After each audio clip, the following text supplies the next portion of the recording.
इस वीडियो में हम सीखेंगे स्क्वायर रूट निकालना किसी भी 4 डिजिट नंबर का। अब जो स्क्वायर रूट हम निकालेंगे वो उन्हीं नंबर से निकालेंगे जो कि परफेक्ट स्क्वायर होंगे। ठीक है। अब ये इस कंसेप्ट को समझने के लिए पहले कुछ जरूरी चीज़ें जो आपको पता होनी चाहिए। उसके लिए मैंने यहाँ पे ये बॉक्स बनाया है जहाँ पर 1 से लेके 10 तक के स्क्वायर्स की लास्ट डिजिट मैंने लिखी है। जैसे 1 का स्क्वायर जब आप करेंगे तो लास्ट डिजिट होगी आपकी 1। 2 का स्क्वायर करेंगे तो 4। 7 का स्क्वायर करेंगे तो 49, लास्ट डिजिट होगी आपकी 9। तो यहाँ पर हमने जो लिखी है वो लास्ट डिजिट लिखी है। अब ये लिखने के लिए मकसद ये था कि आपको बताना कि कौन कौन से डिजिट्स हैं जो कि पॉसिबल है किसी भी परफेक्ट स्क्वायर नंबर के आखिरी में एज अ यूनिट डिजिट आना। जैसे यहाँ पर 5 है, यहाँ पर 1 है, यहाँ पर 6 है। जो भी परफेक्ट नंबर्स होंगे, जो भी परफेक्ट नंबर्स होंगे, उनकी जो लास्ट या जो यूनिट डिजिट होगी वो हमेशा 1, 4, 9, 5, 6 या 0 ही होगी। इन्हीं डिजिट्स में से कोई ना कोई हमारी डिजिट होगी। अगर इसके अलावा कोई डिजिट आती है तो वो फिर परफेक्ट स्क्वायर नंबर नहीं होगा। दूसरी बात, अगर किसी भी नंबर के आखिरी में ये नंबर्स आ रहे हैं तो इसका ये कतई मतलब नहीं है कि वो परफेक्ट स्क्वायर होगा ही होगा। ठीक है।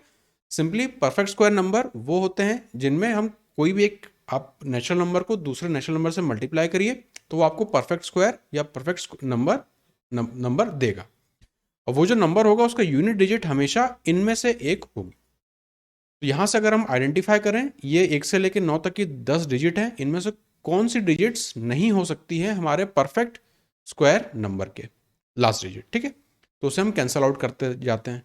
जैसे 0 हो सकती है, कोई भी नंबर 0 अगर लास्ट में होगा तो वो हमें 0 ही देगा, तो 0 पॉसिबल है। 1 1 भी हमें दिख रहा है, 1 भी पॉसिबल है। 2 कहीं पर आपको दिख रहा है तो 2 पॉसिबल नहीं है। 3 भी पॉसिबल नहीं है। 4 दिख रहा है, 5 भी है, 6 भी है। 7 कहीं पर नहीं दिख रहा है, 7 पॉसिबल नहीं है। 8 भी कहीं पर नहीं दिख रहा है। और 9 पॉसिबल है। तो आप देखेंगे जो भी हमारा परफेक्ट स्क्वायर नंबर होगा उसके आखिरी में या तो 0 होगा या 1 होगा या 4 होगा या 5 होगा या 6 होगा या 9 होगा। कभी भी 2, 3, 7 और 8 नहीं होगा। अब इस चीज़ को हम याद कैसे रख सकते हैं? सिंपल सी बात है। आप यहाँ पे 2 को देखिए और यहाँ पर 8 को देखिए, दोनों को आप सम करेंगे तो आपको क्या मिलेगा? 10। उसी तरह से अगर आप यहाँ पर 3 को देखेंगे, यहाँ पर 7 को देखेंगे, दोनों को सम करेंगे तो आपको क्या मिलेगा? अगेन 10। तो अगर आप अपने 0 से 9 तक की 10 डिजिट्स को लें, उनमें से उन नंबर्स को अगर आप ऐड करें जिनका सम आपको यहाँ पे 10 दे, 4 और 6 को छोड़ के, ठीक है, ये एक्सेप्शन रहेगा यहाँ पे। तो 2 और 8, 3 और 7, ये 4 डिजिट्स पॉसिबल नहीं है किसी भी परफेक्ट स्क्वायर नंबर के यूनिट डिजिट बनने के लिए। अब यहाँ पे एक चीज़ और है, जैसे 149656941 तो यहाँ पर आप देखेंगे डिजिट्स रिपीट जैसी हो रही हैं। जैसे 1 के लिए 1 है, 9 के लिए भी 1 है।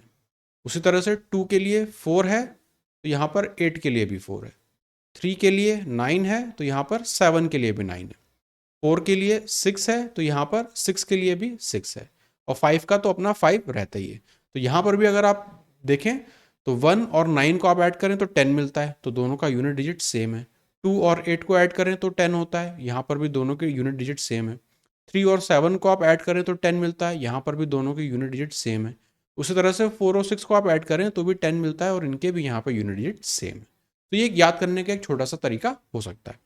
तो पहली चीज़ जो हमें समझनी है कि इन 10 डिजिट्स में से कौन सी ऐसी 4 डिजिट हैं जो कि कभी भी एक परफेक्ट स्क्वायर नंबर के आखिरी में नहीं आ सकती। ठीक है। तो ये हमने इतनी बात कर ली। अब हम सीखते हैं कि परफेक्ट स्क्वायर नंबर का स्क्वायर रूट निकालने का क्या तरीका हो सकता है। अब यहाँ पे स्क्वायर रूट निकालने के लिए हम क्या करते हैं, जैसे यहाँ पर है 1225, तो इसे हम पहले नीचे लिख लेते हैं एक बार, 1225। फिर क्या करते हैं, इनके दो दो डिजिट के हम पेयर बनाना शुरू करते हैं इस साइड से, लास्ट वाली डिजिट से। तो यहाँ पर पेयर बनेगा 25 का, यहाँ पर पेयर बनेगा 12 का। ठीक है। तो एक काइंड ऑफ दो पार्ट में डिवाइड हो गया। अब एक जो इंपॉर्टेंट चीज और है वो है कि कोई भी 4 डिजिट नंबर जो होगा जो कि परफेक्ट स्क्वायर होगा, उसको जब आप अंडर रूट लेंगे तो आपको हमेशा एक 2 डिजिट नंबर मिलेगा। ऑलवेज जब भी आप ऐसा कोई नंबर होगा जो कि परफेक्ट स्क्वायर हो, उसका जब आप स्क्वायर रूट लेंगे तो हमेशा आपको 2 डिजिट नंबर मिलेगा। अभी जो 2 डिजिट का नंबर मिलेगा, इसकी मान लीजिए ये 2 डिजिट नंबर है, ठीक है। अब इसकी जो ये यूनिट डिजिट होगी ये डिसाइड होगी हमारे इस वाले पार्ट से, लास्ट वाला जो पार्ट है। और जो इसकी टेंस डिजिट होगी वो डिसाइड होगी हमारे 12, यानी इसके पहले वाला जो पेयर है उससे। तो पहला वाला पेयर हमें देगा टेंस डिजिट, आखिर दूसरा वाला पेयर हमें देगा यूनिट डिजिट।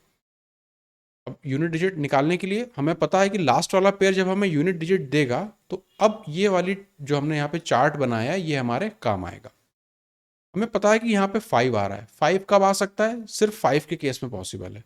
मतलब ऐसा नंबर रहा होगा जिसे हम मल्टीप्लाई करेंगे उसी से तो हमें वो लास्ट में वो 5 दे। तो ऐसा तभी पॉसिबल है जब उसके यूनिट डिजिट में भी 5 हो।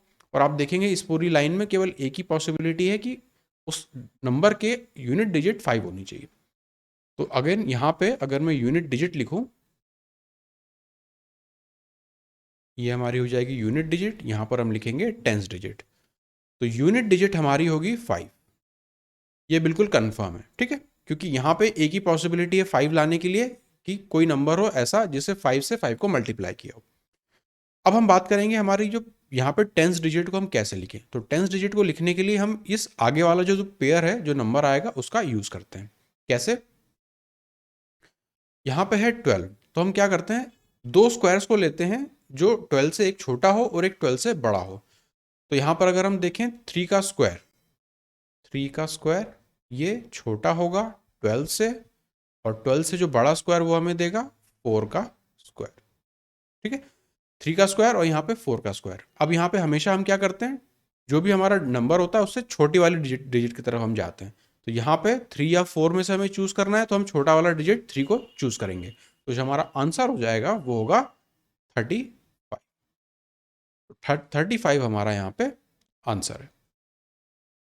तो 1225 का स्क्वायर रूट होगा 35। इसी चीज को हम यहाँ पर अप्लाई करने की कोशिश करते हैं। अब तो हम लिखेंगे 6 2 4 1, दो दो डिजिट के हम पेयर बना लेंगे यहाँ पर 41 और 41। अब यहाँ पे हमें पता है कि 2 डिजिट हमें लिखनी है। 4 डिजिट का नंबर है, इसका स्क्वायर रूट हमेशा 2 डिजिट का नंबर होगा। सबसे पहले हम इस वाले पार्ट को देखेंगे यूनिट डिजिट निकालने के लिए। लास्ट में मुझे दिख रहा है 1, तो 1 कब पॉसिबल है? 1 दो जगह पॉसिबल है, जब जो भी हमारा स्क्वायर रूट है उसका नंबर आखिरी में 1 हो या उसके नंबर आखिरी में 9 हो। 1 को 1 से मल्टीप्लाई करेंगे तो हमें 1 मिलेगा, 9 को 9 से मल्टीप्लाई करेंगे तो भी हमें 1 मिलेगा। तो यहां पर अब दो पॉसिबिलिटीज हो जाती हैं। एक नीचे मैं और बना लेता हूं। अब ये दो पॉसिबिलिटीज क्या है कि जो भी हमारा 2 डिजिट का नंबर है या तो उसकी यूनिट डिजिट 1 होगी या उसकी यूनिट डिजिट 9 होगी। तो 1 इंटू 1 1 देता है, 9 इंटू 9 81, अगेन हमें 1 देता है। अब बताती है सेकंड वाले हमारे टेंस डिजिट की, तो उसके लिए हम यूज करेंगे 62, इस वाले पूरे डिजिट को। यहां पर हम लिख लेते हैं 62 से छोटा वाला स्क्वायर हमें क्या मिलेगा, 8 8 64 तो बड़ा है, तो 7 7 49। यहां पर हम लिखेंगे 7 का स्क्वायर छोटा होगा 62 से, और नेक्स्ट जो बड़ा स्क्वायर है वो है 8 का स्क्वायर मतलब 64। अब बात आती है 62, हमें पता है कि छोटी वाली डिजिट की तरफ हम मूव करते हैं तो हम लिखेंगे 7। तो या तो यहाँ पे नंबर हमारा होगा 71 या फिर हमारा नंबर होगा 79। अगेन हमारे पास दो पॉसिबिलिटीज हैं। अब हम कैसे कंफर्म करेंगे कौन सा होगा? उसके लिए हम क्या करते हैं, अगेन ये 62 को हम लिखते हैं, कलर में चेंज कर देता हूँ। यहाँ पे लिखते हैं हम 62। अब इसके आगे हम क्या लिखते हैं, ये जो दोनों नंबर्स है ना यहाँ पे, जैसे अगर यहाँ पे 3 और 4 था, यहाँ पे 7 और 8 है, तो यहाँ पे 7 और 8 को हम मल्टीप्लाई करेंगे तो 7 8 जा 56। अब हम ये देखते हैं कि ये जो नंबर था ये इससे बड़ा है या छोटा है। तो अगर ये नंबर सेंटर पे जो लिखा है ये इससे बड़ा हो या इसके बराबर भी हो तो हम इसमें हमेशा क्या लिखेंगे, ये अगर 62 हमारा बड़ा आ रहा है तो हम इन दोनों में से बड़ा नंबर चूज करेंगे। तो 71 और 79 में से जो हमारा बड़ा नंबर है वो है 79। यही हमारा आंसर हो जाएगा, ठीक है। तो सिंपली एक स्टेप यहाँ पे एक्स्ट्रा हमें करनी पड़ रही है क्योंकि यहाँ पे दो पॉसिबिलिटीज बन रही थी यूनिट डिजिट में। इस वाले केस में एक ही पॉसिबिलिटी थी इसलिए हमने सिंपली यहाँ पे 3 को चूज कर लिया था। यहाँ पे दो पॉसिबिलिटीज बन रही थी इसलिए 7 हमने चूज किया तो 79 और 71 और 79 बन रहा था। अब इन दोनों में से चूज करने के लिए हम क्या करते हैं, 62 को एज इट इज लिखते हैं, 7 और 8 को मल्टीप्लाई करके उसके आगे लिख देते हैं। अब हम चेक करते हैं कि ये जो 62 है ये इन दोनों के मल्टीप्लिकेशन से, 7 और 8 के मल्टीप्लिकेशन से बड़ा है, उसके बराबर है या उससे छोटा है। अगर उससे बड़ा है और या उसके बराबर है तो हम बड़ा नंबर चूज करते हैं। अगर छोटा होता, मान लीजिए यहाँ पे अगर फॉर एग्जाम्पल अगर 86 होता तब हम उस केस में 71 लेते हैं, ठीक है। 86 में जस्ट एग्जाम्पल बता रहा हूँ ये बताने के लिए कि अगर ये हमारी इनइक्वालिटी की साइन यहाँ पे उल्टी हो जाती तो अगर बड़ा है और बराबर है तो हम लेंगे बड़ा नंबर, अगर छोटा होगा तो हम लेंगे छोटा नंबर। ठीक है, इस वाले में हम ट्राई करके देखते हैं। 8836, तो हम यहाँ लिखेंगे 8,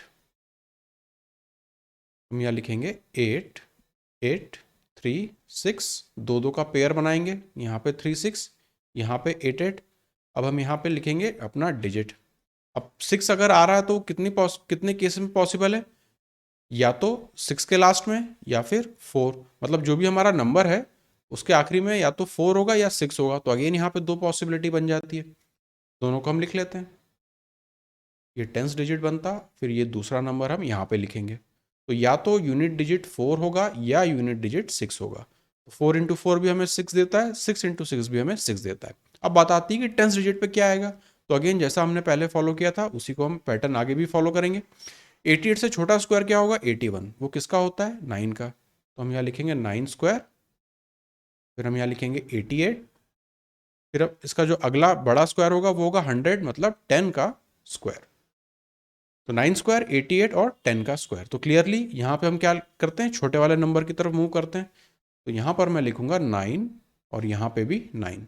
तो अगेन यूनिट डिजिट की वजह से यहाँ पे दो पॉसिबिलिटी बन रही है, या तो नंबर मेरा 94 होगा या मेरा नंबर 96 होगा। अब हम कैसे चेक करेंगे, जैसे हमने यहाँ पे किया था। अगेन 88 को मैं एज इट इज लिख लूंगा, इसके आगे क्या नंबर लिखूंगा, इस 9 और इस 10 को मल्टीप्लाई करूंगा तो मुझे मिलेगा 90। अब आप देखें तो 88 छोटा है 90 से, तो जब ये 88 छोटा है 90 से तो हम जो नंबर चूज करेंगे वो भी छोटा चूज करेंगे। हमारा आंसर हो जाएगा इस केस में 94। तो ये मैंने तीनों केसेस यहाँ पे कवर कर दिए। एक केस जहाँ पे एक ही पॉसिबिलिटी बनती है, दूसरा केस जहाँ पे ये जो नंबर है वो बड़ा या फिर बराबर होगा इनके मल्टीप्लिकेशन से, तीसरा केस जहाँ पे ये जो नंबर आता है बीच में ये छोटा होगा इन दोनों नंबर्स के मल्टीप्लिकेशन से। तो ये था तरीका स्क्वायर रूट निकालने का 4 डिजिट नंबर के, और वो 4 डिजिट नंबर भी कैसा, जो कि एक परफेक्ट स्क्वायर नंबर हो। प्लस ये जो चीज़ है ये आपको पता चलनी चाहिए, समझ में आनी चाहिए, क्योंकि ये जो लास्ट डिजिट हम आइडेंटिफाई करते हैं सिंपली इसी चार्ट को देखकर करते हैं कि कहाँ से पॉसिबिलिटी बनेगी। जैसे यहाँ पर 6 था तो मुझे पता है कि 4 भी हमें 6 देगा, 8 भी हमें 6 भी हमें 6 देगा, इसलिए यहाँ पे हम दो दो पॉसिबिलिटी करके फिर चीज़ों को आइडेंटिफाई करने की कोशिश करते हैं। तो आई होप कि ये मेथड आपको समझ में आई होगी। नेक्स्ट वीडियो में हम देखेंगे कि 5 डिजिट के नंबर का हम स्क्वायर रूट कैसे निकाल सकते हैं।